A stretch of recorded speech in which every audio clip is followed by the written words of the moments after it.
Welcome to West Film, where every movie has a story worth telling. From heart-pounding action to twisty mysteries and dramas that stick with you, we dig into the plot, the characters, and the moments that make each film worth your time. So grab a seat, get comfortable, and let's jump into today's movie. This is West Film. Your story starts here. The storm cuts off as abruptly as it began. Rachel is shaken, and Ray quickly realizes something bigger is wrong. Every source of power in the neighborhood has died. His phone won't turn on. Every car on the block sits dead. Ray sends Robbie home to look after his sister, then heads toward the spot where the lightning came down. Along the way he passes a friend trying to revive a dead car by swapping in a fresh battery. A crowd has gathered near the damaged street, tossing around theories. Most people are guessing some kind of solar event knocked out the power. Police start pushing the crowd back,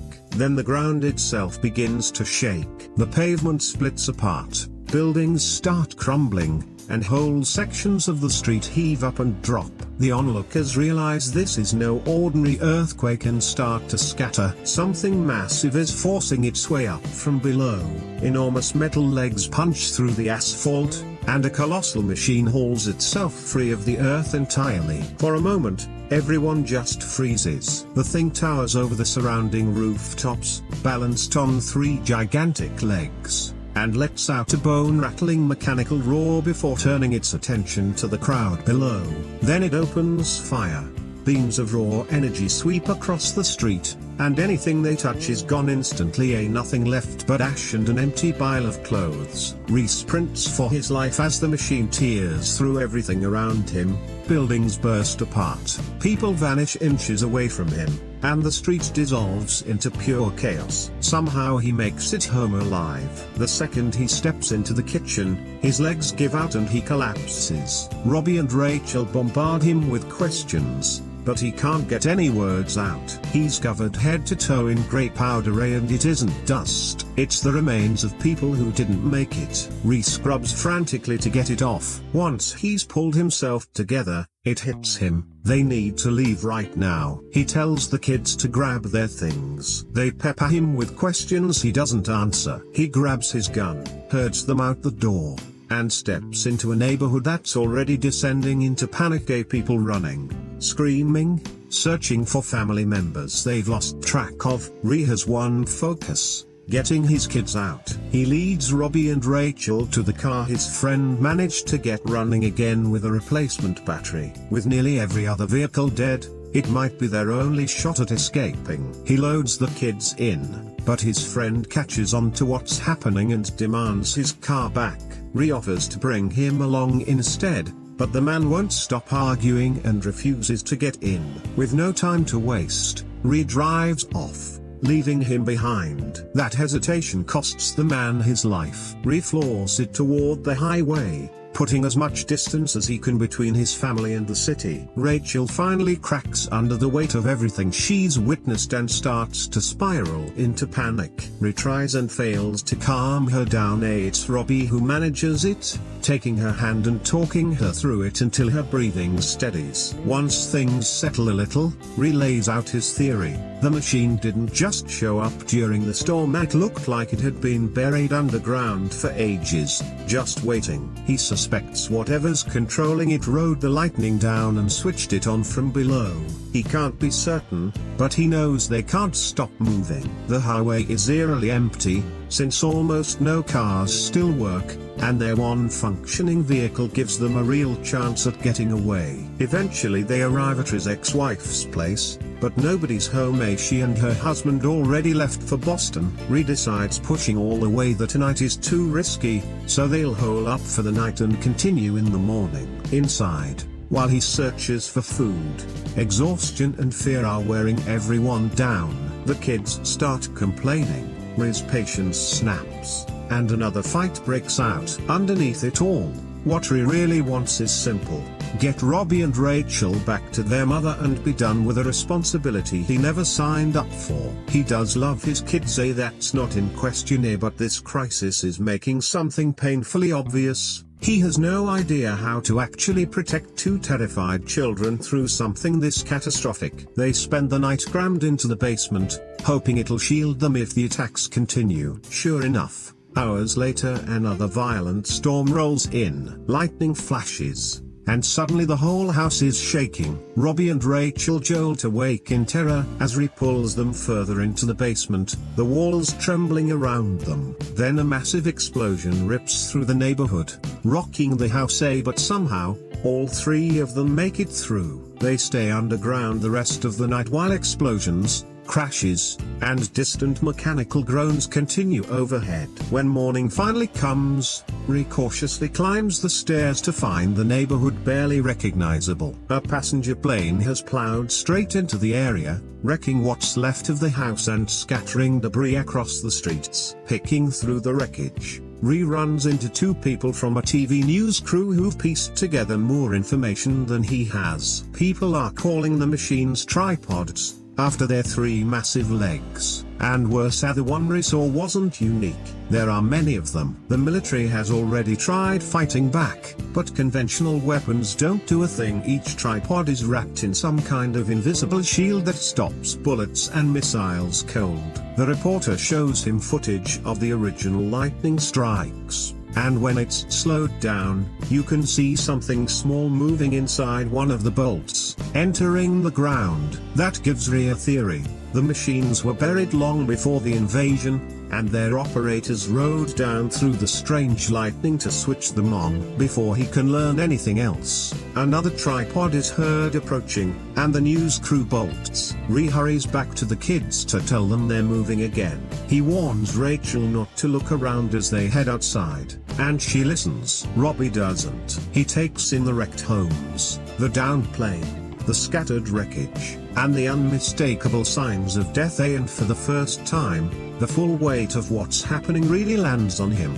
They pile back into the car and keep heading for Boston. Later, when both kids need a bathroom break, Ree pulls over on a quiet stretch of road, warning them not to wander far. Their working car has become an incredibly valuable target, and desperate people could easily try to steal it. Rachel wants some privacy, so she walks off toward the river, and that's when she spots something in the water, bodies, drifting past one after another. She freezes in place, and it takes Ree a moment to notice she's missing. He runs to her, sees what's stopped her cold, and scoops her up, carrying her back to the car. Once they're moving again, they pass a military convoy heading toward the attack zone. Watching the soldiers go by, Robbie suddenly wants to join them. He moves toward the road, shouting and waving to get their attention. Ree stops him immediately, and Robbie turns his fury on his father. He's sick of constantly running. It feels cowardly to him. He wants to fight,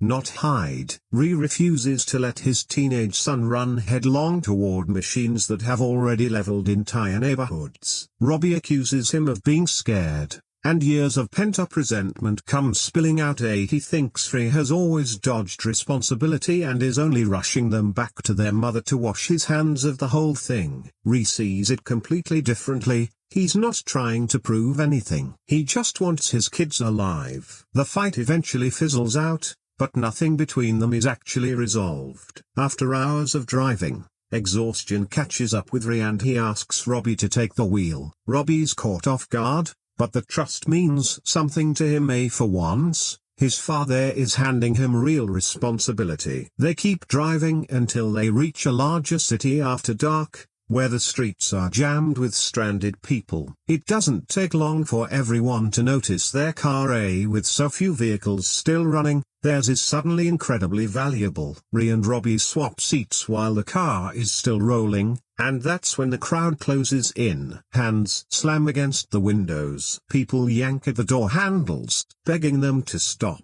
Everyone wants that car. Ree keeps driving until a woman holding a baby steps directly into his path. He swerves to avoid her and slams into a pole, and the crowd swarms instantly. Windows shatter. Hands reach inside. Robbie gets dragged out of the car, and Ree is pulled out right after him. People start attacking them while others fight each other over the vehicle. Ree fights his way to Robbie and finally pulls his gun, firing a warning shot into the air. The crowd flinches back just long enough for Robbie to break free. Then another man steps forward with a gun of his own, pointing it straight at Ree and demanding the car. Ree decides it isn't worth dying for. He hands it over, asking only for a moment to get Rachel out first. She's still trapped inside as strangers swarm the vehicle. Ree pulls her free and gets both kids clear of the mob. The three of them duck into an abandoned coffee shop,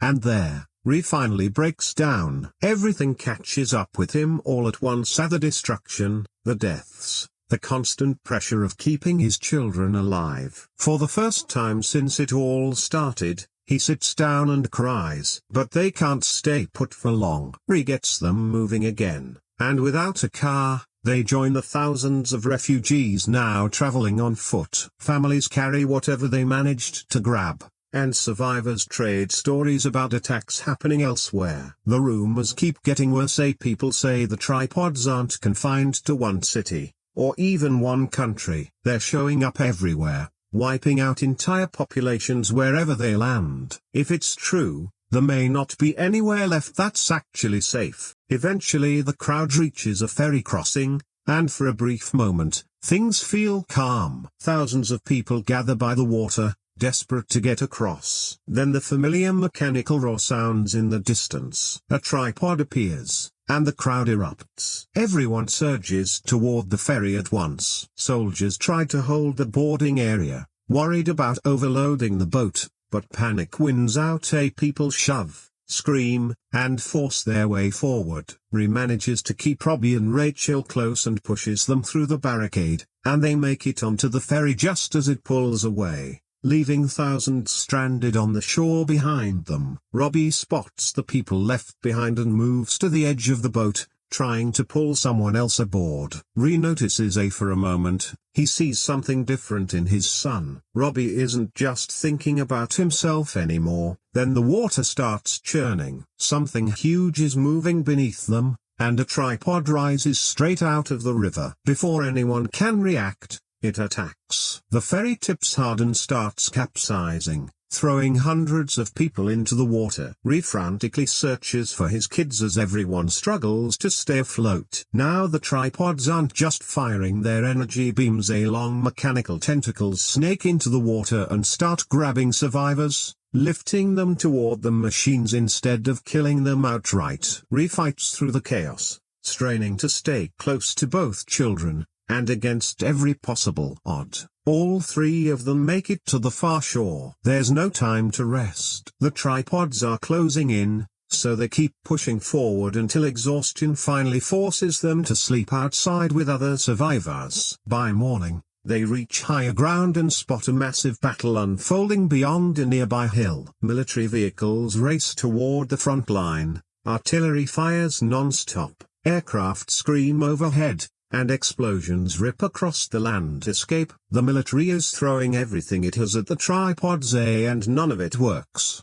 The shields deflect every missile and round, letting the machines advance unchecked. Robbie can't tear his eyes away, and before long he starts walking toward the soldiers. Ree chases after him with Rachel in tow, shouting for him to come back, but Robbie keeps going. After days of running and feeling utterly helpless, he's finally watching people fight back, and he refuses to turn away. Ree leaves Rachel by a tree, tells her to stay put, and goes after his son. He catches Robbie and tackles him, and this time, instead of arguing, he's begging. He tells Robbie that Rachel needs him, that he needs him too. But Robbie won't be talked out of it. He's determined to reach the battle, even knowing he might not come back. That's when Rachel starts screaming. A frightened couple has found her alone and assumed she's been abandoned. They grab her and start pulling her away as she struggles and shouts that her father is coming back. Ree hears her. Now Robbie is heading toward the fighting while Rachel is being carried in the opposite direction,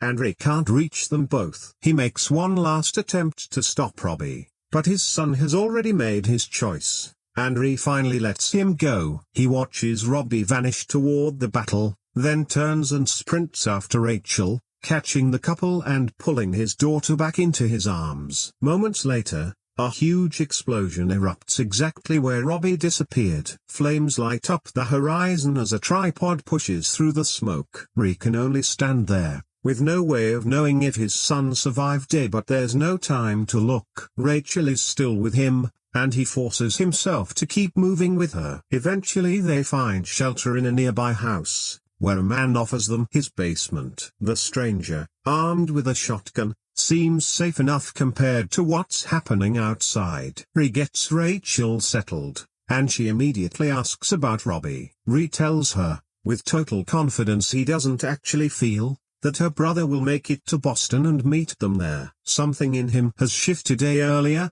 getting the kids back to their mother felt like a job he just wanted finished. Now the possibility that Robbie might be dead tears him apart. He pours all his focus into Rachel, telling her stories and awkwardly singing to her until she finally drifts off to sleep. Afterward, Ree talks with the homeowner, a man named Harlan. Harlan lost his own family in the invasion, and instead of fleeing, he wants to fight. He believes that even if humanity can't win, dying while resisting beats hiding. Ree wants absolutely nothing to do with that mindset. His only goal is keeping Rachel alive, and the gap between their priorities creates immediate friction. Then the tripods move directly overhead. The basement shakes as chunks of ceiling rain down. Harlan grabs his shotgun, looking almost eager for a fight, and Ree realizes instantly how dangerous that instinct is. Attacking the machines would accomplish nothing except give away their position. Everything suddenly goes quiet,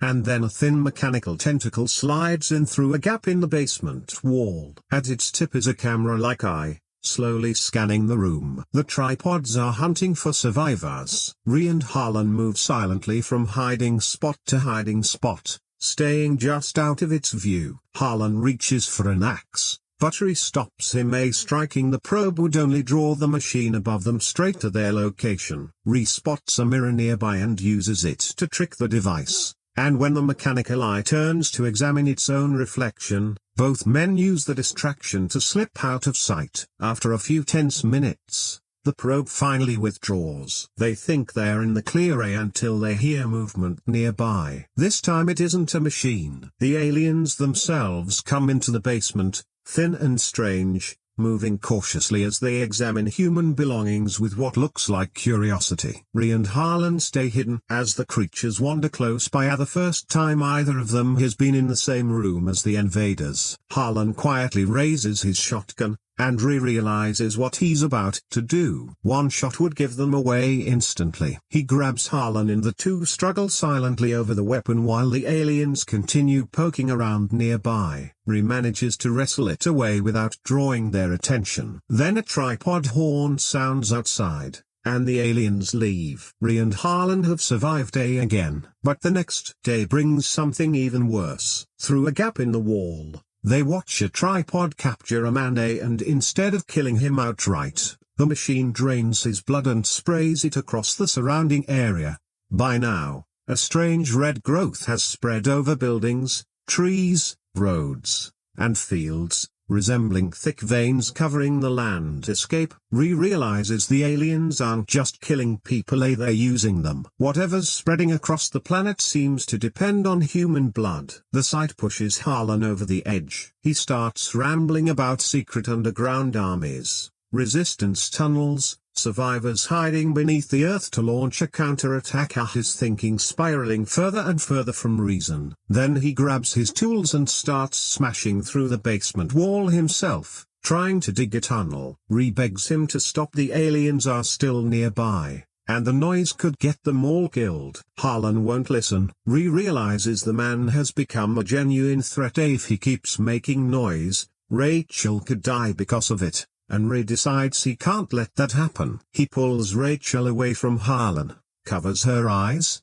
and asks her to sing one of her favorite songs. She doesn't understand why, but she does it anyway. While she sings, Ree takes Harlan into another room and shuts the door. Rachel never sees what happens. When Ree comes back out, Harlan is gone. He's shaken by what he's done, but he believes it was the only way to keep his daughter safe. Rachel stays close to him, quietly offering comfort, and eventually exhaustion pulls them both into sleep. But the basement still isn't safe. The next day, the mechanical probe returns, its tentacle sliding back into the room to search again, and this time, Ree and Rachel can't stay hidden. The camera-like eye locks onto Rachel and stops. Rachel screams, and Ree reacts instantly, grabbing the axe Harlan had wanted to use and hacking at the probe again and again until dark fluid starts pouring from the damaged tentacle. Terrified, Rachel bolts upstairs while Ree keeps swinging until the device finally stops moving. When he turns around,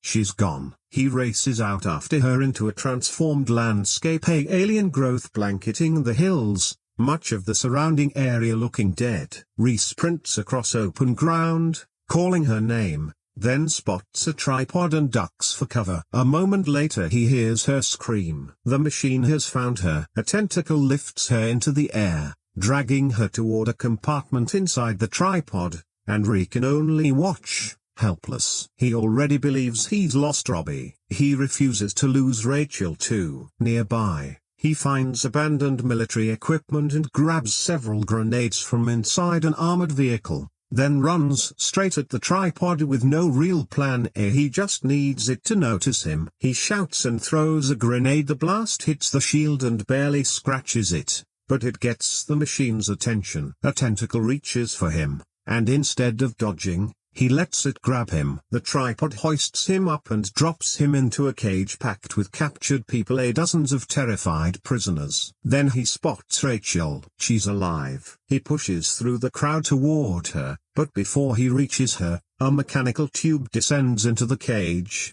grabs one of the prisoners, and hauls the screaming man upward. Now he understands exactly what's happening. They're harvesting people for blood. The tube comes down again, this time grabbing Ree by the leg and dragging him up toward the machine's interior. He still has the grenades. As he's pulled higher, a trapped soldier grabs his arm. Another person grabs the soldier. More join in, forming a human chain, and together they pull Ree back down. The machine nearly gets him anyway, but the prisoners refuse to let go, and with one last effort they drag him back into the cage. He hits the floor, but the grenades are gone. He left them inside the tripod. Everyone realizes what's coming next. Seconds later, the grenades detonate inside the machine's own shield, which offers it no protection from an attack that originates within it. The explosion tears through the interior, the tripod loses its balance and crashes down,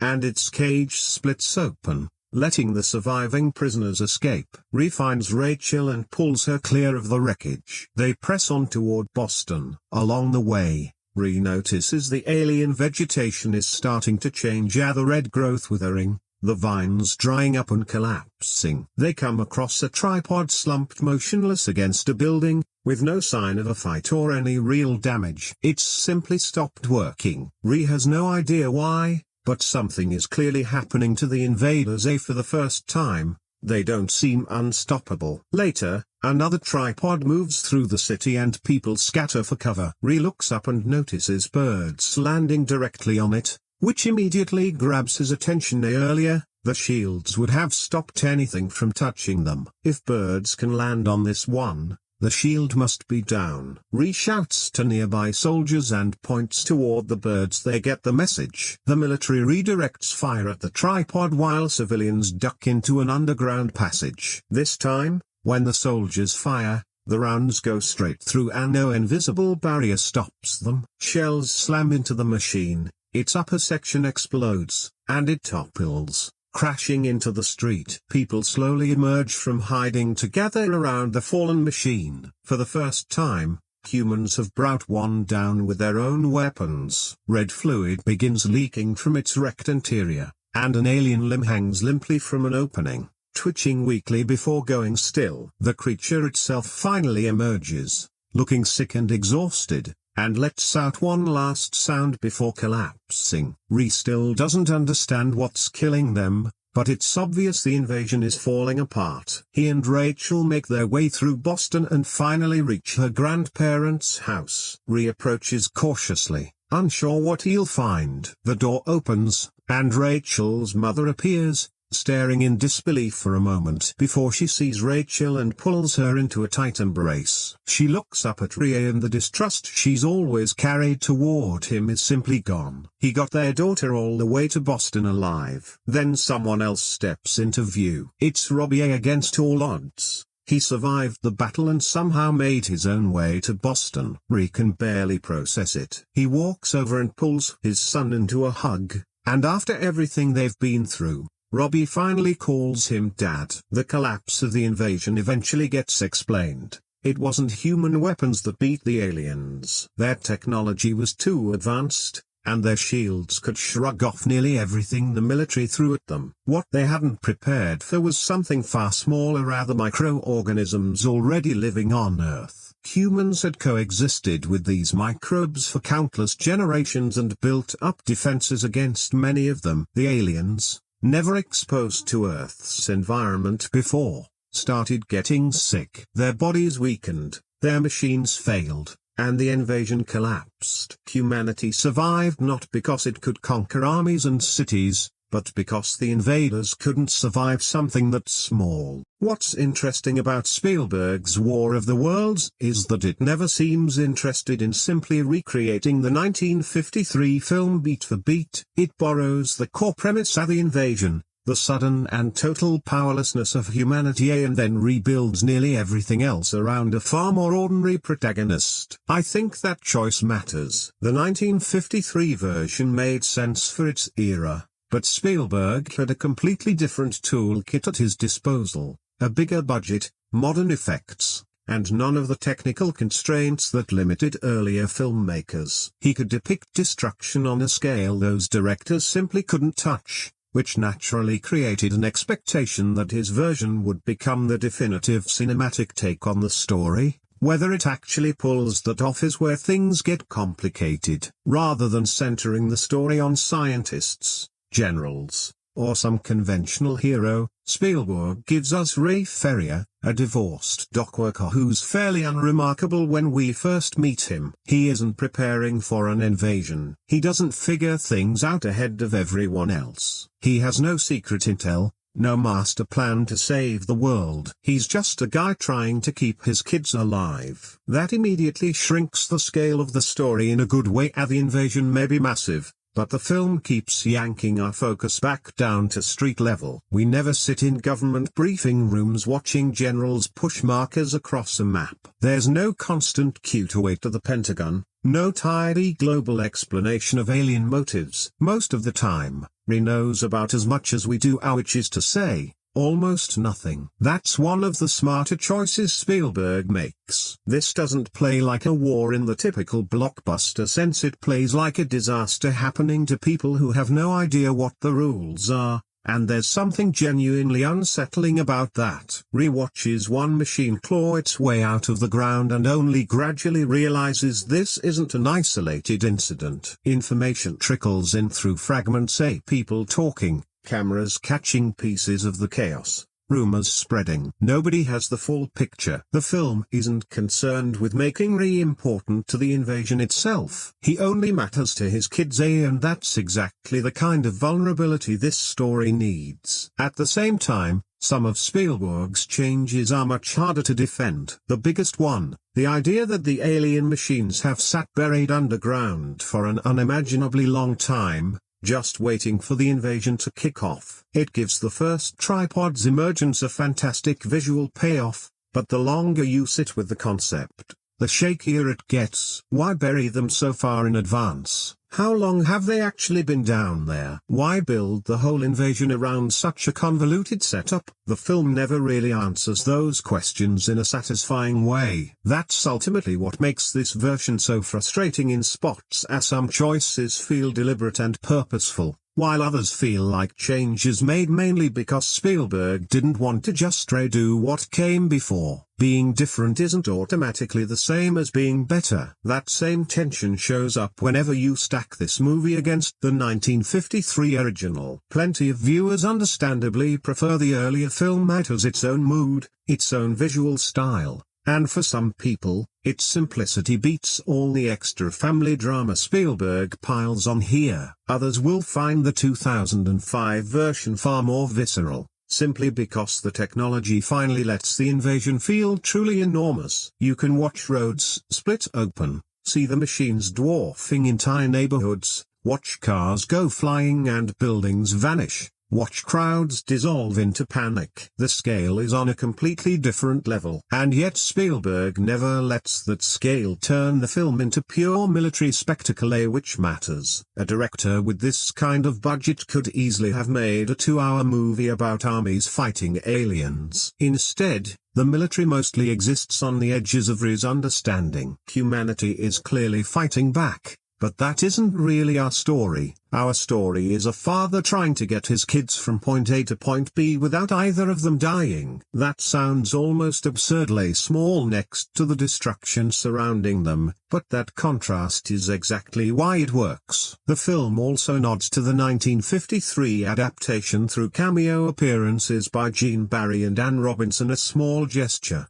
almost like Spielberg tipping his hat to the movie that came before without letting it dictate what his own version has to be, because this really is a distinct interpretation. Calling it a remake doesn't quite capture what's happening here. The DNA obviously traces back to H.G. Wells, and the 1953 film inevitably looms over any adaptation that follows, whether the filmmakers want it to or not. But Spielberg is clearly translating the concept into a contemporary American nightmare. The setting is different, the social backdrop is different, the protagonist is different, and the family dynamic takes on far more weight. Even the way information spreads during the invasion feels modern, people piecing together fragments through cameras and news footage, trying to make sense of something too big for any one person to process. That gives the film a strange, unsettling immediacy. You're not watching humanity organize a counterattack, you're watching ordinary people realize,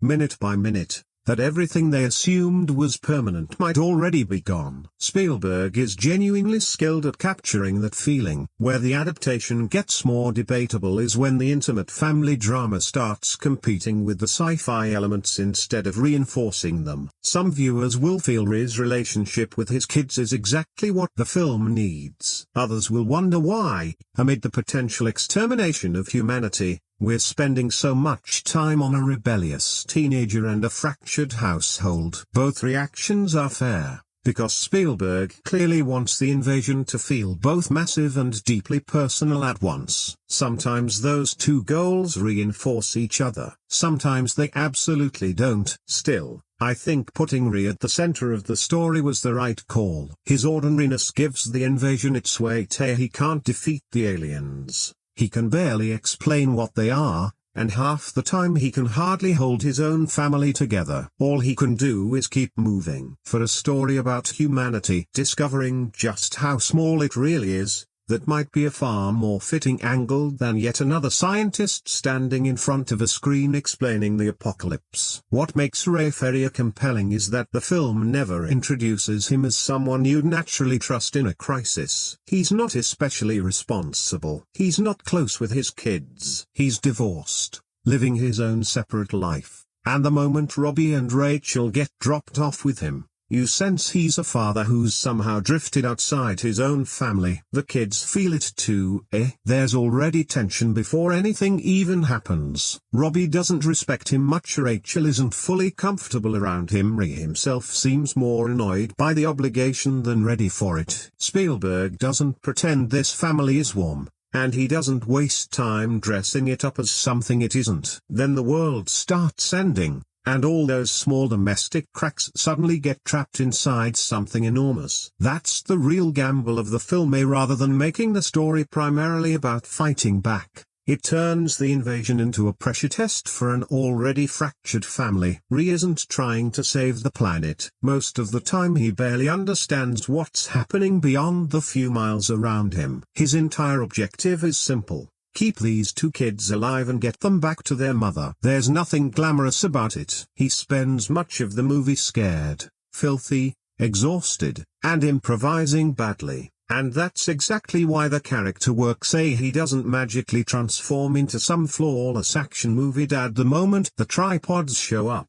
He's still struggling to communicate, still making mistakes, still without any real plan. But something in him does shift. Before the invasion, responsibility felt optional. Afterward, it's basically the only thing he has left. That's most visible with Rachel. There's the physical side of protecting her, moving her out of danger, hiding her, carrying her, keeping her close while everything collapses around them. But Spielberg keeps circling back to something I find more interesting, trying to shield her from what she's seeing. The world around Rachel keeps getting more horrific. Bodies in a river, people turning on each other, entire communities wiped out. Things no child should have to process. Henry keeps trying, often desperately, to keep that reality from reaching her. He covers her eyes. He distracts her. He tells her not to look, even while he's clearly terrified himself. There's this growing instinct in him to absorb as much of the horror as he can before it reaches his daughter. One small moment later has him singing Little Deuce Coupe to calm her down enough to sleep. Nothing explodes. No tripod shows up. There's no big effects sequence.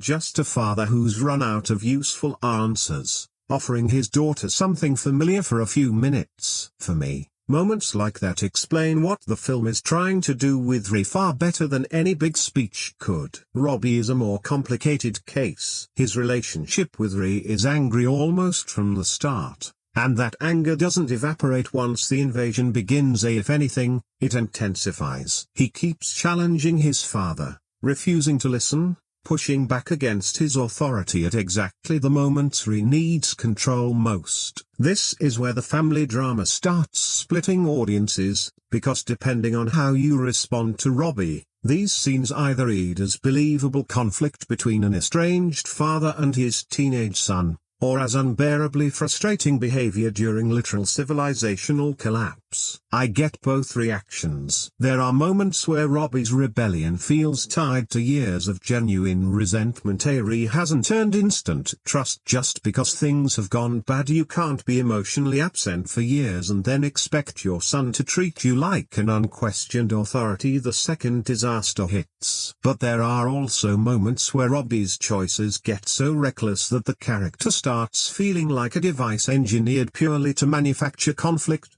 and that's where the family material can wear thin. The film wants these people to feel messy and unresolved, which is a fair goal. Real families don't magically heal just because aliens show up, but the story also puts them in situations where survival hinges on people cooperating, and sometimes the non-stop arguing undercuts the tension instead of building it. That question hangs over the entire family arc. Does centering Ree, Robbie, and Rachel make the invasion feel more human, or does it shrink the invasion down to something smaller than it should be? There are scenes where humanity is apparently being annihilated and we're still stuck watching an argument about Ree being a bad dad. Some viewers are going to hate that. They'll want the film to widen its scope, show more of the world, cut to the military response, explain what's happening elsewhere. Spielberg keeps refusing. He keeps pulling us back to this family, and I think the reasoning is pretty straightforward.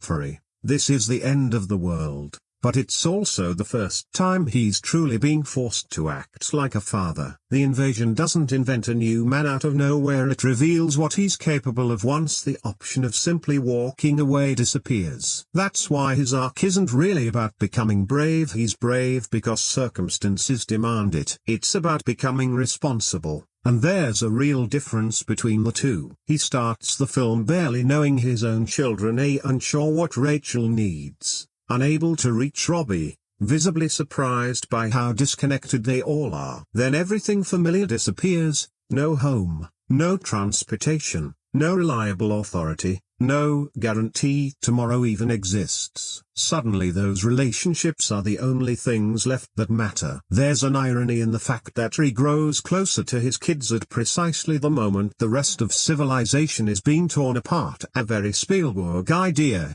maybe a bit too Spielberg for some tastes, but it gives the film emotional shape beyond just a string of attacks. The family was already broken before the aliens arrived. The invasion doesn't fix that, it just forces everyone into situations where the distance, the resentment, the fear, and the responsibility can no longer be pushed aside. Rhee's transformation unfolds slowly enough that you can still see the old version of him underneath it all. He stays clumsy, scared, occasionally selfish. He never magically becomes wise. But increasingly, when something goes wrong, his first instinct becomes Rachel and Robbie. That's the growth, and honestly, I prefer it to making him naturally heroic from the outset. If Rhee had already been responsible and devoted at the start, there wouldn't be much of a character journey to follow. The film needs him to fail first, so it can ask whether catastrophe is capable of changing him. The larger theme here is fairly obvious once you notice it.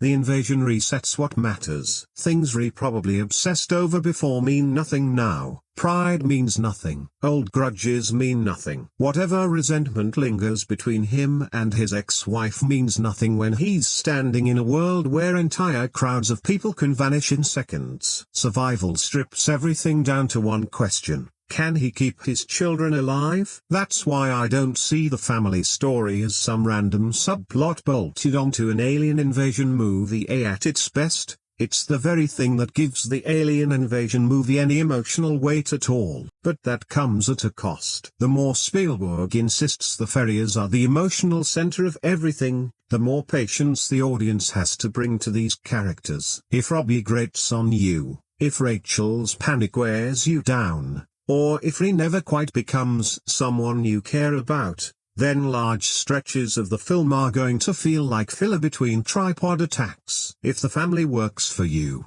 though, the whole movie shifts. The destruction stops being merely impressive and becomes something happening to people whose relationships are still very much unresolved. That's arguably the most uncomfortable thing about Rhee's arc. He doesn't get the luxury of slowly becoming a better father under normal circumstances. He gets the end of the world instead. That's his window of opportunity, and somehow, amid all that destruction, he finally starts becoming the parent he should have been all along. The performances are probably one of the biggest reasons people walk away from this film with wildly different opinions. Tom Cruise is the obvious place to start, since so much of the movie hinges on whether you buy him as Ray Ferrier. For me, it works not because Rhee is particularly likable, because he isn't, and that's part of the point. Cruise plays him as a man slightly disconnected from his own life, especially as a father, confident in how he carries himself, but a mess emotionally underneath. Once the invasion starts, Cruise has to pivot without turning Rhee into a different person entirely, and that's where the performance really earns its keep. He never becomes a clean, heroic figure who instantly knows what to do. Much of the time, he looks genuinely overwhelmed, scared, exhausted, sometimes teetering on the edge of panic, but he keeps moving because there's no real alternative. Cruise is naturally convincing in moments of physical urgency, which isn't surprising given how much of the role involves running through wreckage, shoving through crowds, and yanking his kids out of harm's way. He sells the speed of those scenes well, but I actually think his quieter moments carry more weight. The scene where he sings Little Deuce Coupe to calm Rachel is a good example. Nothing flashy about it, just a father reaching for something familiar to offer his terrified daughter. It's awkward. It isn't some polished father-daughter monologue, and that's exactly why it lands. Rhee doesn't magically know the right thing to say, he just grabs whatever he's got. There are also strong moments later, particularly in the basement, where Cruise looks like a man barely holding himself together because his daughter is right there watching. That side of the performance is easy to miss in such a massive effects film. Several reviews argue Cruise deserves more credit here than he usually gets, and I understand why. The role demands he be physical without seeming invincible, emotional without tipping into melodrama, and selfish enough at the start that the character actually has somewhere to go. Not everyone's convinced. Some viewers thought Cruise lacked his usual charisma here, which is an odd complaint given that charisma is normally the last thing people criticize about him. Others simply never connected with Ray enough for the performance to matter. Fair enough if you dislike the character right out of the gate. Cruise has an uphill battle winning you back. Dakota Fanning is probably even more divisive. Some viewers think she's terrific, others find Rachel exhausting within 20 minutes. The screaming is the sticking point, and there's a lot of it. Depending on your tolerance, it either reads as completely believable for a child watching the world fall apart, or becomes something you start noticing every single time it happens. I think the stronger parts of Fanning's performance come through in the smaller behaviors. Rachel feels like an actual child rather than a tiny adult, delivering clever lines as she gets scared messily,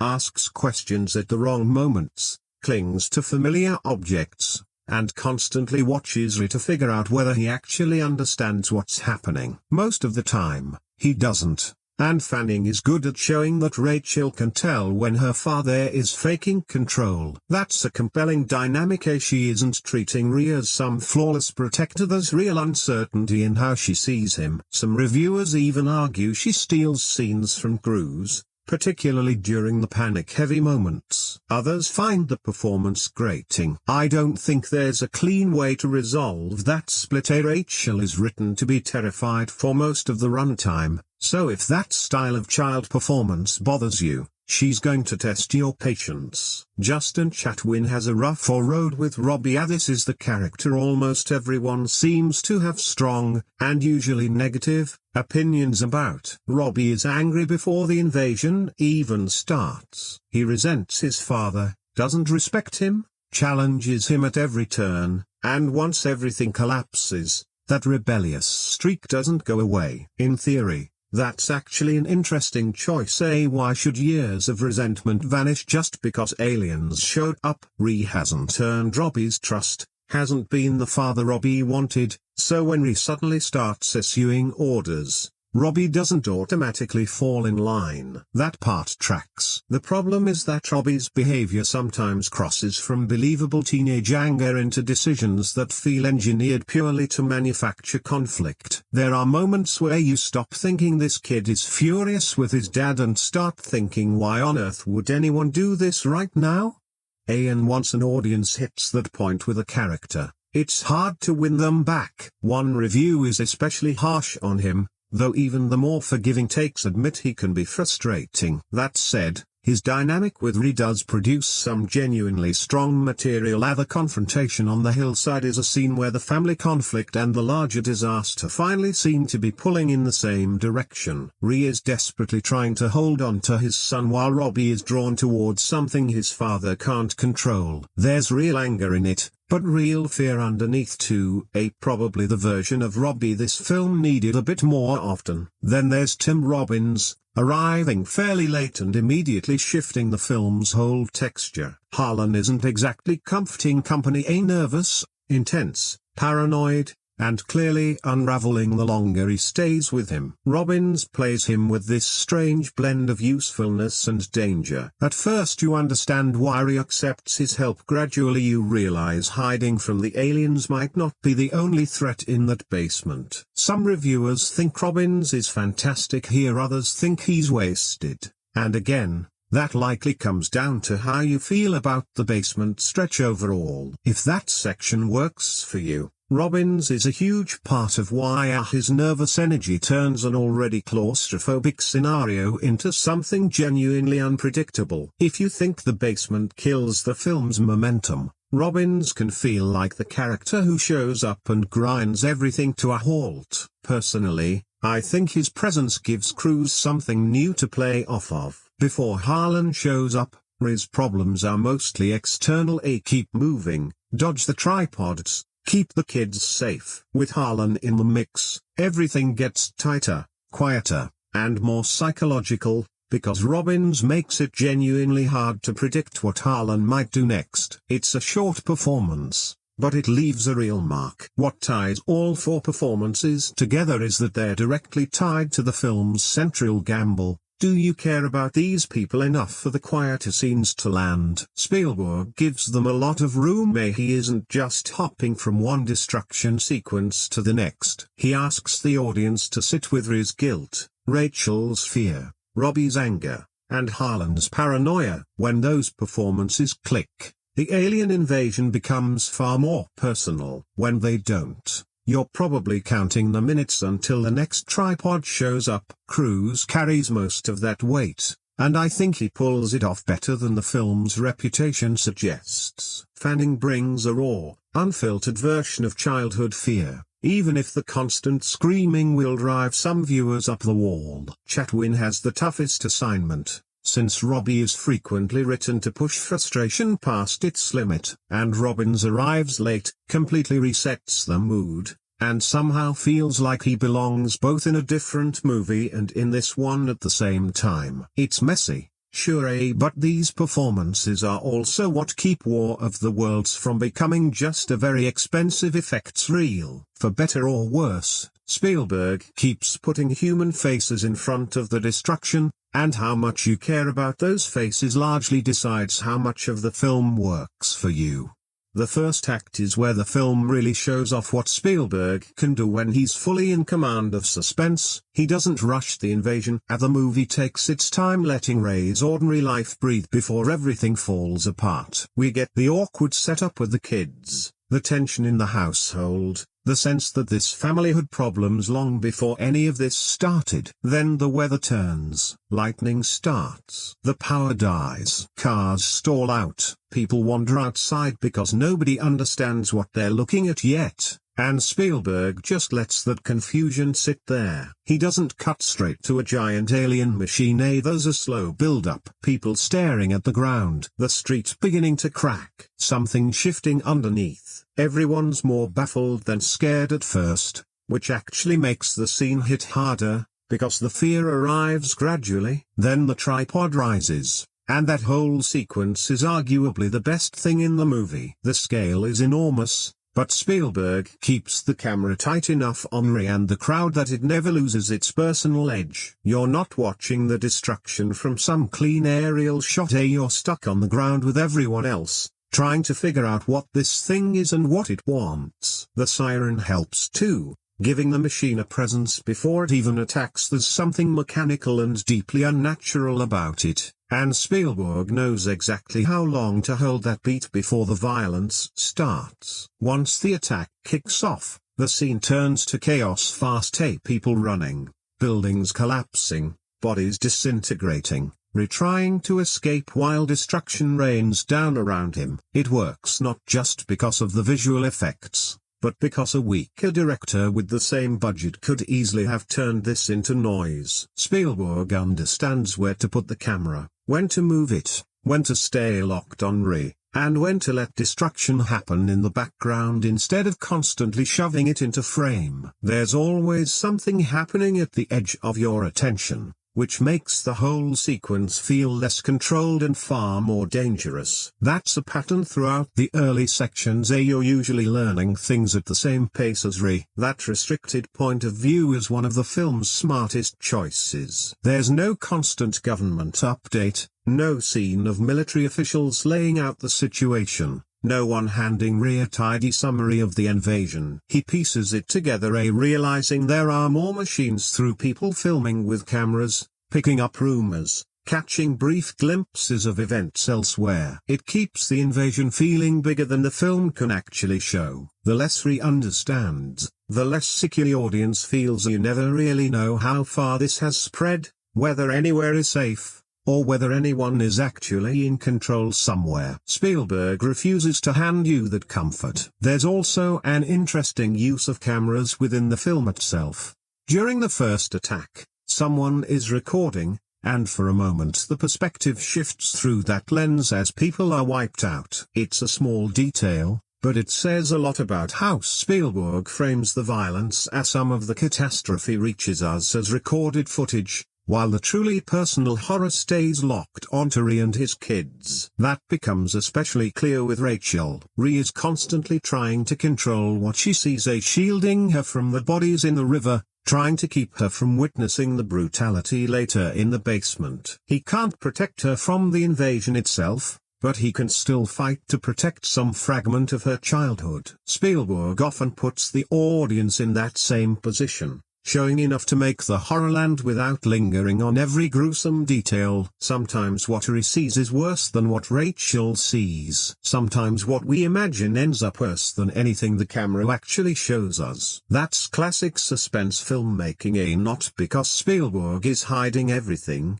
but because he understands that pulling back at the right moment often lands harder than showing it all. That control defines much of the first half. The burning train is a great example, and no long explanation needed. You just see a train fully engulfed in flame, still barreling through the night, and that single image communicates more about the scale of the disaster than any news report could. The same goes for the bodies in the river, the crowds trying to flee, the mob surrounding the car. The world is collapsing, but Spielberg rarely pauses the movie to spell that out. He just keeps feeding Ree, and us, fragments of it. That's what makes the invasion feel oddly believable, not realistic in a literal sense, since giant alien tripods are, well, giant alien tripods, but the human reactions feel completely recognizable. Confusion, disbelief, panic, and then pure survival instinct. Spielberg nails that progression. Some reviews draw comparisons to the suspense in Jaws and Jurassic Park,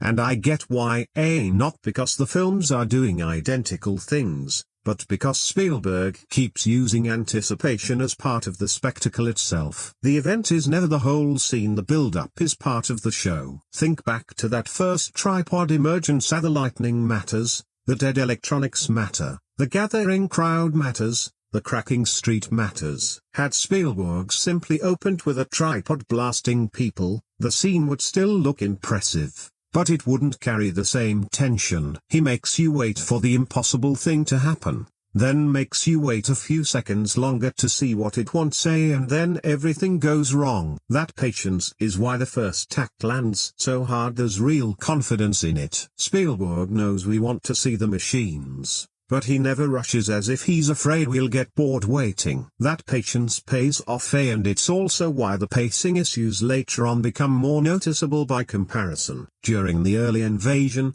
every scene seems to layer in a fresh danger. The tripods appear, Ree escapes, the family flees, the roads become unsafe, the crowds turn dangerous, the threat keeps evolving. Once the movie shifts into a more enclosed, slower rhythm, some viewers feel that momentum evaporate. But even with the problems in the back half, the first act is genuinely hard to dismiss. Spielberg is working on pure instinct. There camera placement, sound, movement, crowd choreography, timing. He makes a massive studio production feel remarkably immediate. And maybe the highest compliment those early scenes deserve is that they never feel like the film showing off. The effects are huge. The production is huge, but Ree stays at the center of the frame, just one terrified guy running through a disaster he doesn't understand. That's why the first act is so effective. Spielberg could have shown us the entire war. Instead, he shows us one man staring up at something impossible, realizing along with everyone around him that whatever normal life existed 5 minutes earlier is already gone. If there's one thing about War of the Worlds that's nearly impossible to argue with, it's the sheer physical presence of the tripods. They don't just look big, they feel big, which is a different thing entirely. Plenty of effects-heavy films can put something enormous on screen and still make it feel weightless. Spielberg avoids that trap. The tripods genuinely seem to occupy space. They loom over streets, buildings, crowds, and cars. And when they move, everything nearby suddenly looks too small to matter. That's probably why the first emergence works so well. By the time it happens, we've already had the lightning, the power failures, the confusion, the street beginning to crack. Then this impossible thing rises out of the ground, and for a few seconds nobody even knows whether to run. They just stare, and honestly, That reaction sells the machine as much as the CGI does. The tripod isn't introduced like some monster leaping into frame. It arrives almost like a piece of architecture coming to life. Then that siren sounds, and the entire mood shifts instantly. The sound design deserves more credit than it usually gets, because the tripods wouldn't be nearly as frightening without it. That mechanical call is simple but distinctive. It gives them personality without making them emotional. You hear it, and you know something bad is on the way, almost as though the machines are announcing themselves not out of necessity, but because they can. Once the attack begins, the film really opens up. Roads crack apart, cars go flying, bridges and overpasses collapse, buildings vanish, and people are reduced to ash. Neighborhoods that felt completely mundane minutes earlier become unrecognizable. The scale keeps climbing, but Spielberg is careful not to let it dissolve into a distant destruction montage. He keeps re-embedded in the wreckage. That makes a huge difference. You're not floating above the city watching digital buildings topple. You're running through the streets with debris flying and people screaming right beside you, things collapsing just outside the frame. Sometimes the camera barely bothers to show the full scope of the destruction, because Ray is too busy trying to survive it. That's what gives the effects real weight. They're not there just to prove how much money was spent. They create actual pressure. For a 2005 film,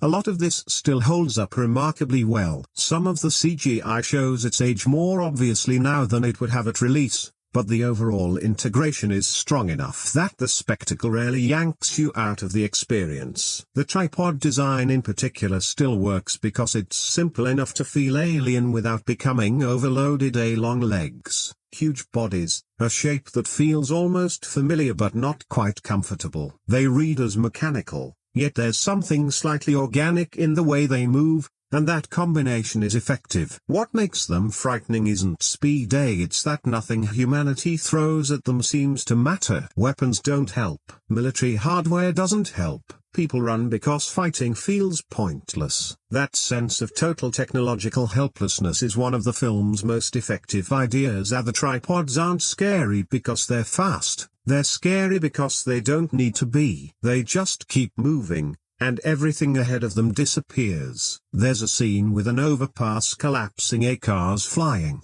explosions everywhere, that easily could have devolved into generic blockbuster noise, but Spielberg gives it real texture by grounding it at human height. You feel how quickly a normal escape route turns into another trap. Same with the ferry sequence. Same with the towns being torn apart. Same with the burning train. The film keeps finding new ways to show us that familiar systems no longer mean anything. Roads don't guarantee escape. Cars don't guarantee escape. A ferry doesn't guarantee escape.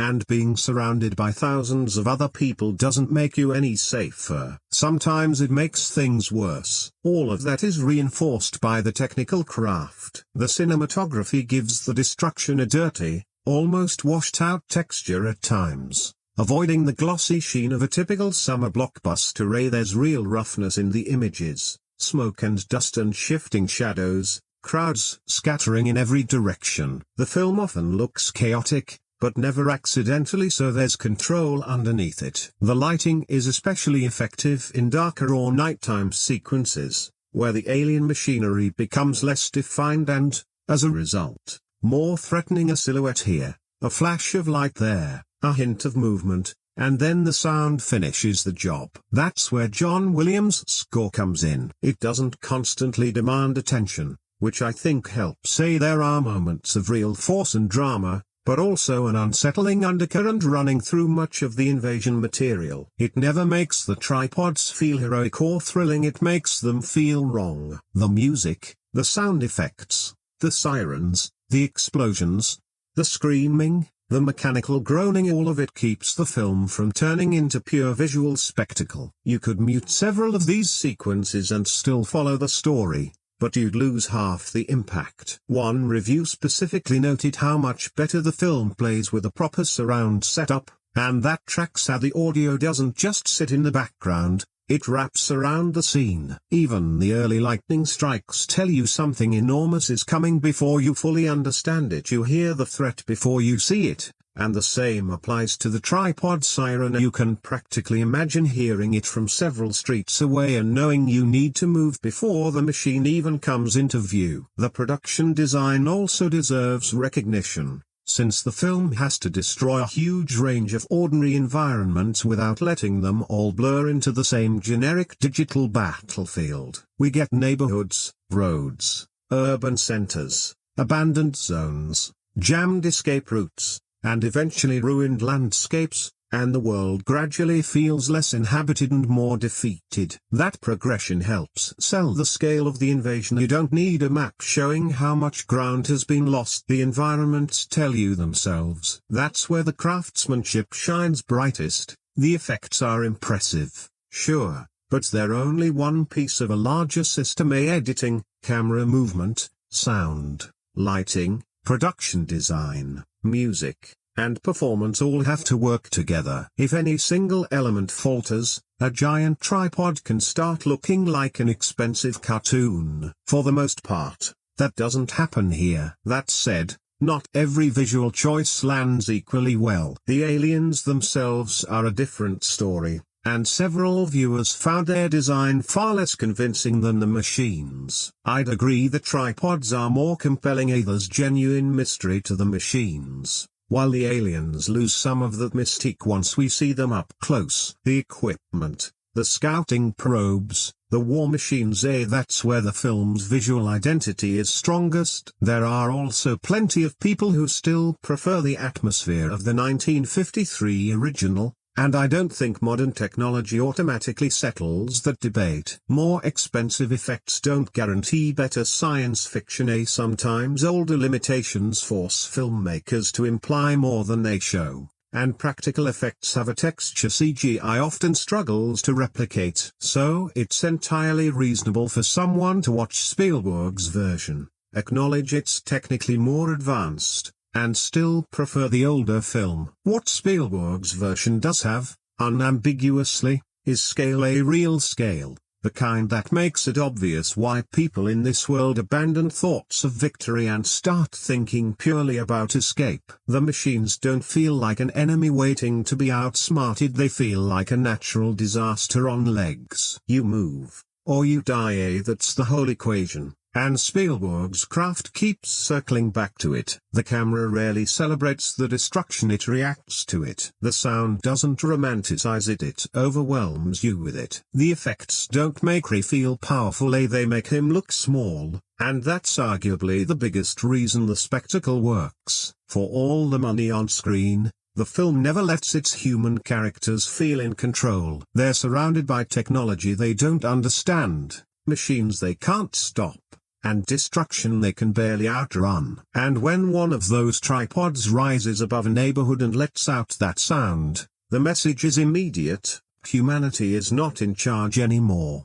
Plenty of films can level a city. Very few leave behind images that stick with you years later. War of the Worlds has several. The first tripod's emergence is the obvious one, and deservedly so. Spielberg takes his time with it. The street splits open. People gather thinking they're witnessing some kind of accident, and then this colossal machine slowly hauls itself into view. Nobody knows what it is or what it wants. For a few seconds, even the crowd doesn't run, they just watch, and that brief delay is what makes the scene work. Curiosity still outweighs fear, because nobody has enough information yet. Then the machine makes its sound, and everything changes instantly. The first attack lands as brutally as it does because there's no real fight. People aren't battling the tripod, they're simply trying to outrun something that can erase them before they even register what's happening. Reese sprints through the streets while destruction chews through everything behind him, and Spielberg keeps the sequence moving fast enough that there's barely time to process individual deaths. One moment there's a crowd, the next,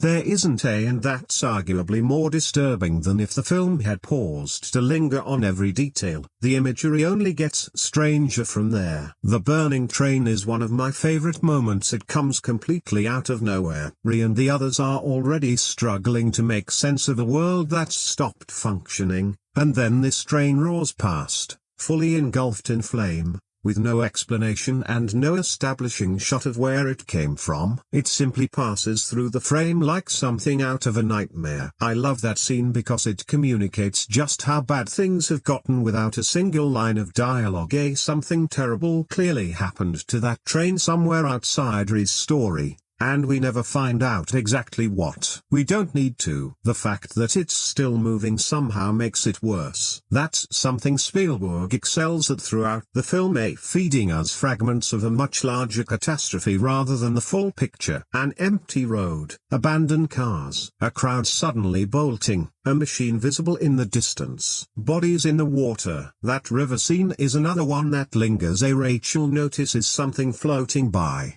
then another, and slowly the truth becomes clear. Bodies, more than one or two, enough to completely transform the mood of the scene. Ree immediately tries to pull her away, which makes the moment hit even harder, because now there are two layers of horror happening at once: the image itself, and a father realizing his daughter has just witnessed something he can never take back. That quiet, unfixable moment disturbs me more than any explosion. No heroic response is possible. The dead just keep drifting with the current. The ferry sequence works on a different register entirely. It's about scale and desperation. People cross because they believe reaching the other side equals safety. That's how people think during a crisis. Just get over there, get on the boat, reach that road, find the next spot. There's always supposed to be somewhere safer. Spielberg keeps stripping that illusion away. The crowd reaches the ferry,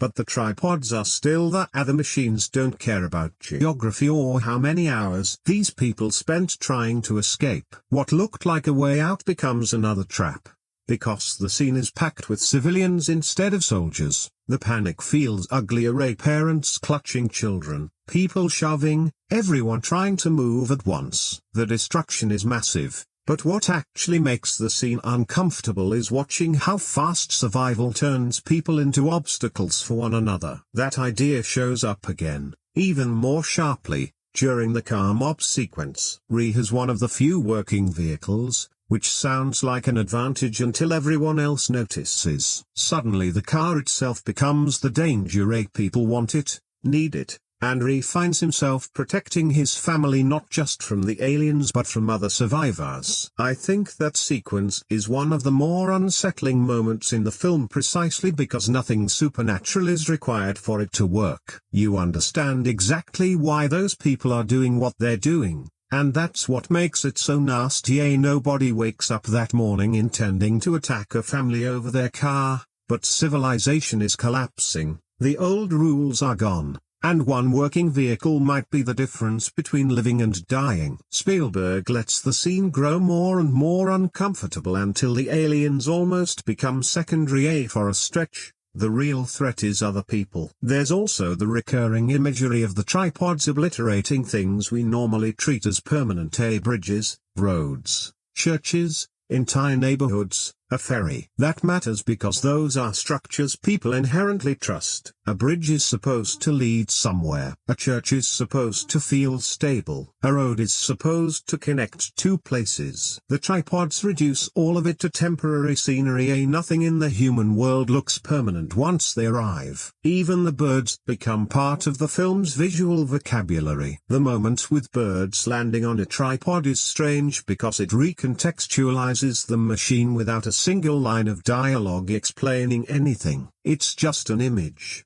but it means something. Spielberg keeps relying on small visual cues like that instead of pausing the story to spell out every new development. Then there's the basement, and this is where the film shrinks dramatically. No crowds, no collapsing highways, no sprawling escape route. Just a handful of people hiding in a cramped space while something hunts for them. Plenty of viewers dislike this stretch because it slows everything down, and I understand the whiplash of going from massive destruction to characters whispering in a basement. But as a self-contained set piece, there's a lot to admire. The tension comes entirely from waiting. Where's the threat? How close is it? Did it hear something? Can Rick keep Rachel quiet? Then Tim Robbins enters the equation, and suddenly the danger isn't purely external. That gives the whole sequence a different kind of pressure. The big tripod attacks are about running, and the basement is about staying perfectly still. Spielberg strips away all the open space and forces the characters to freeze while danger circles around them. You're watching people desperate to flee who simply can't, and because Rachel is present,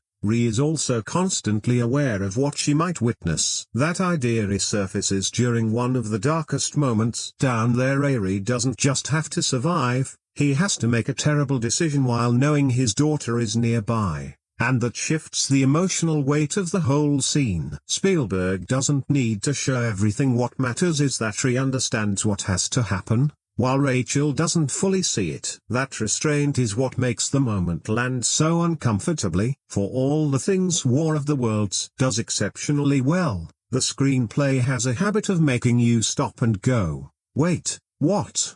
And that problem grows the longer the film runs. Early on, Spielberg moves so fast that there's barely time to question anything. The lightning starts, the machines claw out of the ground, people run, Ree scrambles to get his kids out, the roads fall apart. You're too busy tracking the panic to sit there auditing the internal logic. That matters, because once the film slows down, those small questions start getting louder. Why do some vehicles keep working while others don't? Why is a camera still functioning if electronics have supposedly been wiped out? How are areas not that far away seemingly oblivious to the scale of the disaster? And then there's the buried machine premise itself. The tripods have apparently sat underground for an absurdly long stretch, waiting for the aliens to arrive and switch them on. Visually, it gives Spielberg one of the film's best scenes. As a concept, though, it raises questions the movie never really wants to answer. How long were these things down there? How did nobody ever stumble onto one? Why plant machines centuries in advance instead of just arriving with them? The film essentially says here's the setup and hopes momentum carries you past it before you think too hard. For a while, it does. Then there are the smaller inconsistencies. The heat ray vaporizes people almost instantly, yet somehow their clothes are left floating in midair, a genuinely creepy image. No argument there, but if the weapon can reduce a human body to dust, why does the fabric survive untouched? Science fiction can get away with almost anything if the film builds enough momentum or establishes clear internal rules. The issue here is that the movie never bothers to explain it, it just looks striking. And honestly, sometimes that's enough. Not always, though. The alien probe sequence in the basement runs into a similar problem. These are creatures with technology so far beyond humanity's that our military can barely scratch them. They've crossed unimaginable distances, built colossal war machines, and are wiping out cities, yet their scouting equipment gets outsmarted in ways that feel almost too simple. In the moment, while the scene is tense and people are hiding, you probably won't care. Afterward, though, it's the kind of detail that starts snagging at you. That's the core structural issue of the second half. The film finally gives you room to think. The first hour is nearly pure forward momentum. There's always somewhere to go, something new happening, a threat appearing, reacting, the family moving again, the situation worsening, another move. Once the basement section arrives, that rhythm breaks. The story stays in one place. The pacing slows. Long stretches pass without the massive set pieces that dominated the first half. Some viewers genuinely enjoyed that shift, since it turns the film into claustrophobic suspense. Others feel like the whole thing simply grinds to a halt, and I understand both reactions. The first half feels like being dragged through a nightmare, while the second half sometimes feels like the nightmare has paused to explain itself. That's risky for a film that thrives on panic, because once the adrenaline fades, The writing has to carry more of the load, and that's where some of the dialogue starts feeling thin. Certain conversations don't sound entirely natural,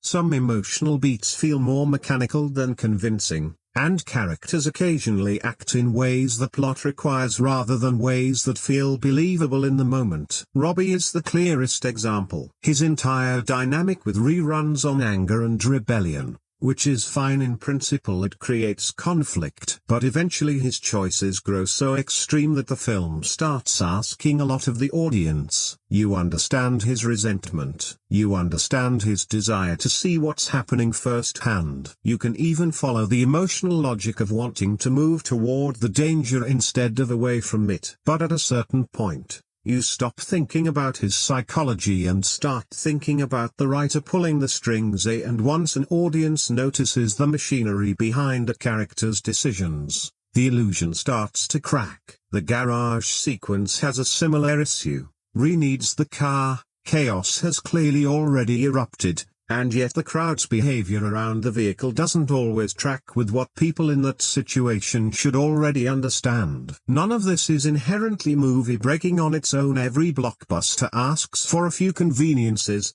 Every disaster film requires some suspension of disbelief. The real question is how many of those moments pile up, and how obvious they become. What's frustrating is that War of the Worlds earns so much goodwill early on that you genuinely want to stick with it. The first tripod attack alone buys the film a lot of patience. The burning train works. The ferry works. The crowds work. The atmosphere works. So when the screenplay starts wobbling, it stings more. Precisely because you've already seen how good this film can be. Which brings us to the ending, at the point where a lot of viewers stop defending the movie altogether. The biggest sticking point is Robbie. The film spends a long stretch making his fate feel final. Ree is forced to let him go, and there's genuine pain in that decision, a real sense that Ree has failed to keep his son with him. Then the ending arrives and Robbie is simply there, alive, reunited with the family, and the film never really earns that survival with the kind of explanation that would make it feel deserved. That's a problem, because if you build an emotionally devastating scene around loss and then quietly reverse it later without real consequence, the earlier scene starts to feel manipulated in hindsight. You weren't moved because the story earned it, you were moved because information was withheld from you. And those are two very different things. Spielberg already carries a reputation, fair or not, for leaning into sentiment, so when the reunion happens, plenty of viewers immediately read it as the director flinching away from the darkness he spent nearly 2 hours building. Ree arrives, the family reunites, the emotional circle closes, and this brutally violent story about civilization collapsing suddenly ends on something far softer than everything that preceded it. For some viewers, that softness undoes the whole ending. It feels too clean, too convenient, too sentimental, as if the film gets nervous about its own bleakness at the last second. Morgan Freeman's closing narration doesn't help matters for everyone either. The voiceover lays out the larger explanation for humanity's survival, and while that idea is baked into the story's foundation, the delivery can feel like the film stepping outside Ree's limited point of view just to explain what happened. After spending nearly the entire runtime trapped inside Ree's perspective, that final shift toward exposition is noticeable, and for viewers who already felt the movie losing steam, the ending can land as anticlimactic on top of everything else. The tripods are terrifying for most of the film precisely because they seem unbeatable. Human weapons don't matter, cities keep falling, people keep running. Then the resolution arrives in a way that has almost nothing to do with anything Ree actually does. He survives it, he doesn't solve it. In fairness, that idea is actually true to what this kind of story is trying to say. Humanity isn't necessarily strong enough to win through force. But dramatically, it creates a strange sensation. You've spent nearly 2 hours watching Ree struggle, and the invasion's actual end happens almost entirely outside his control. That can feel thematically appropriate and emotionally deflating at the same time. Those two things aren't mutually exclusive, and honestly, That tension is what makes the ending more interesting than simply calling it bad. There's another way to read it. Maybe Spielberg doesn't want the film to end in pure despair. He has spent the entire runtime watching things disappear: homes, people, roads, safety, normal life. If the film ended with absolutely nothing left, the story would tip into something close to nihilism. Instead, the ending insists that survival is possible, not victory. Survival. And survival implies rebuilding. It means there's still a family to come home to, still some future worth reaching for after all this destruction. That doesn't automatically make the reunion believable, and it doesn't fix the way Robbie's return is handled. But it does explain why the film wants that emotional beat. Spielberg seems more invested in recovery than in leaving audiences stranded in total darkness. Some viewers will accept that trade-off, others won't, and I think the difference comes down to how much emotional credibility you're willing to sacrifice for a note of hope, because the closing minutes are asking for a lot. The invasion ends, Ree reaches his destination, the family reunites, Robbie is somehow alive, the mechanism behind humanity's survival gets explained, and after everything we've witnessed, the film suddenly turns calm. That's a sharp tonal swing, maybe too sharp. The issue isn't that the ending is hopeful. The issue is that the hope arrives too easily. There's a real difference between the two. A hopeful ending can still carry weight, can still make you feel the true cost of everything that happened. Here, some of that cost gets sanded down. After a film willing to show bodies floating in a river, people tearing each other apart over a car,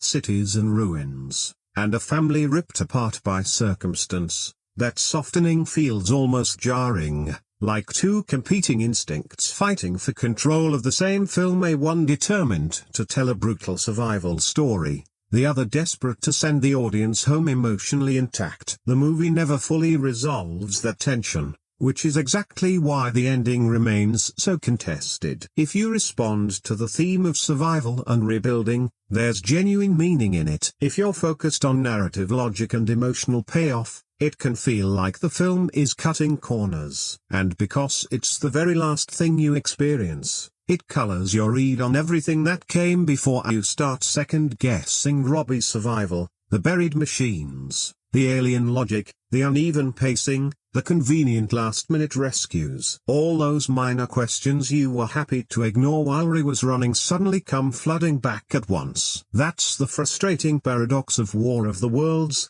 For long stretches, it's compelling enough to make you forget its flaws entirely. Then it slows down, and the flaws catch up with it. What sticks with me most about War of the Worlds is just how strange its reputation is. Some people remember it as one of Spielberg's darker, more effective blockbusters. Others remember it as a film that starts brilliantly and slowly talks itself out of greatness. Both reactions make sense, honestly, because this movie is full of contradictions. It's massive in scale, yet it stays personal. It's technically polished, yet deliberately grimy in places. It's about aliens, yet most of the fear comes from human behavior. It's ostensibly about the end of civilization, yet the story keeps circling back to one father trying to become a slightly less terrible parent. Even Spielberg's approach to aliens feels like a departure here. This is the same director behind far gentler visions of extraterrestrial contact. E.T. gives us an alien who becomes part of a broken family. Close Encounters treats First Contact as something mysterious,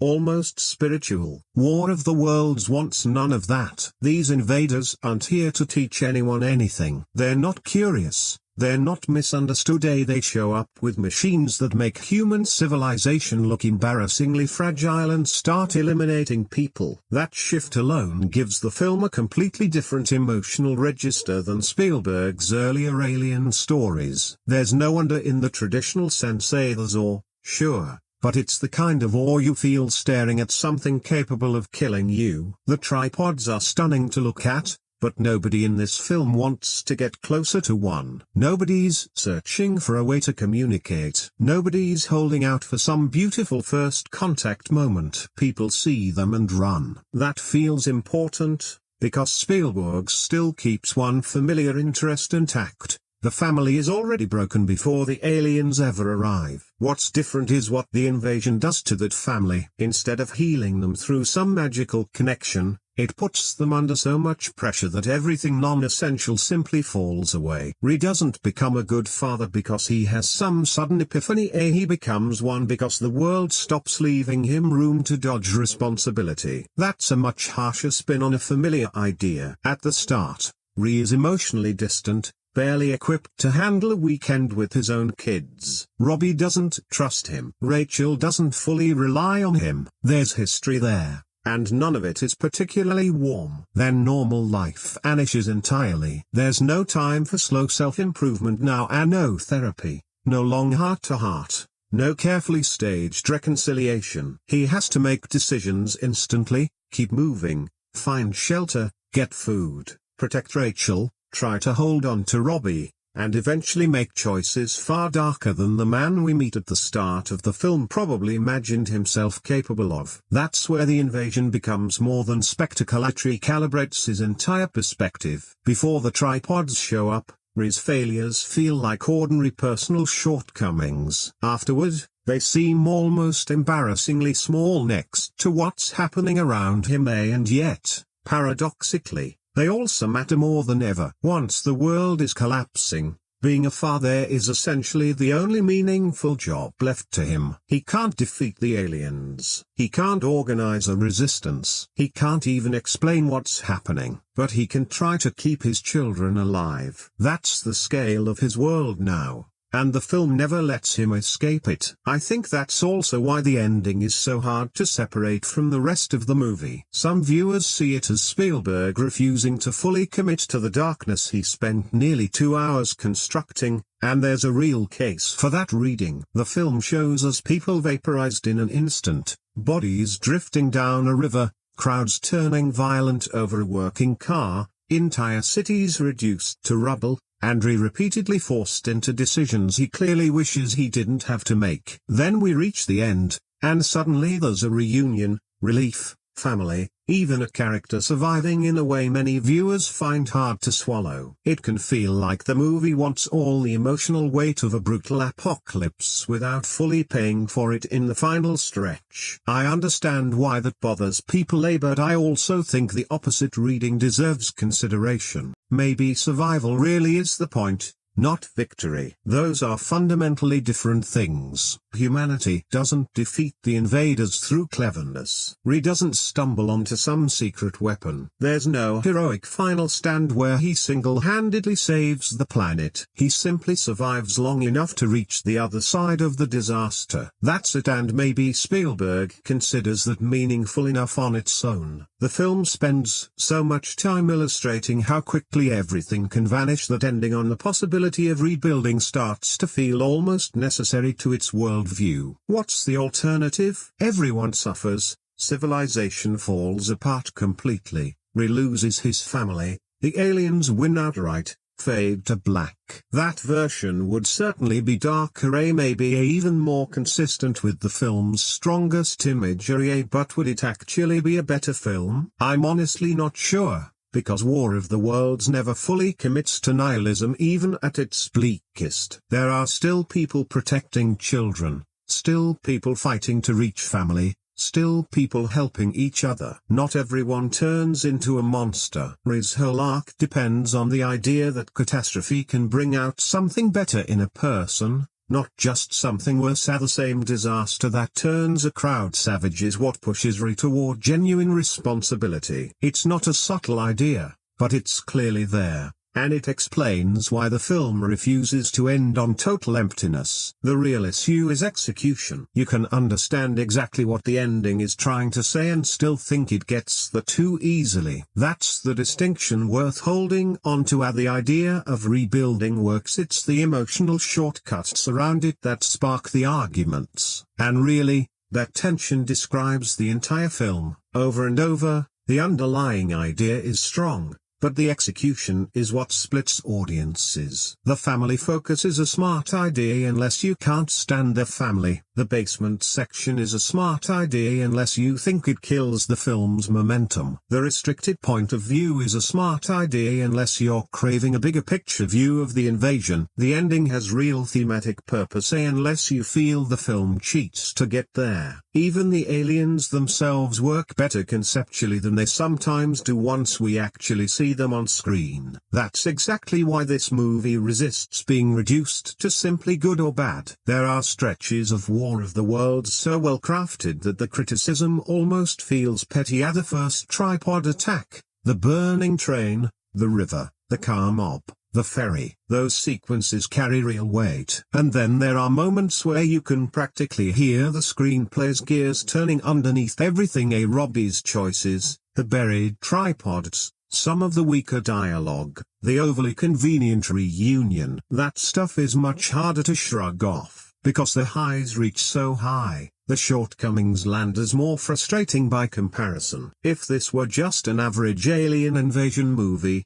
nobody would spend this much time debating it. You'd watch it, enjoy a few explosions, and move on. But Spielberg gets close enough to something genuinely great that every compromise stands out. That's probably the real reason this film keeps generating such divided reactions. Some viewers remember how it made them feel. The panic, the siren, the dust, the crowds, that horrible sensation of nobody knowing what's happening. On a gut level, the film works, and the logic gaps barely register. Other viewers start picking apart the screenplay. Why were the machines buried? Why does Robbie make it out alive? Why does the second half slow to a crawl? Why do the aliens become less frightening once we actually see them? And once those questions start stacking up, the spell breaks. Neither reaction is wrong. The film hands you material to support both readings. Personally, I think its strongest idea is that the invasion recalibrates human scale, restarts the film convinced his own little world is complicated. His ex-wife, his kids, his job, his failures. Then the tripods arrive, and he suddenly understands how small that world actually is. But small doesn't mean meaningless. That's the interesting part. His family shrinks in significance next to the scope of the invasion, yet somehow matters to him more than it ever has. The entire planet may be under siege, but Rick can only protect the two people standing next to him. That's all the control he ever gets. And maybe that's why the film feels more unsettling than a lot of bigger alien movies. Nobody becomes powerful here. Nobody wins control back. People adapt. They panic. They hurt each other. They protect each other. If they're lucky, they survive. That's not exactly uplifting, but it isn't helpless either. And that uneasy middle ground is where War of the Worlds ultimately lives. Too dark to feel like a comfortable Spielberg adventure. Too sentimental in places to feel like a fully ruthless survival story.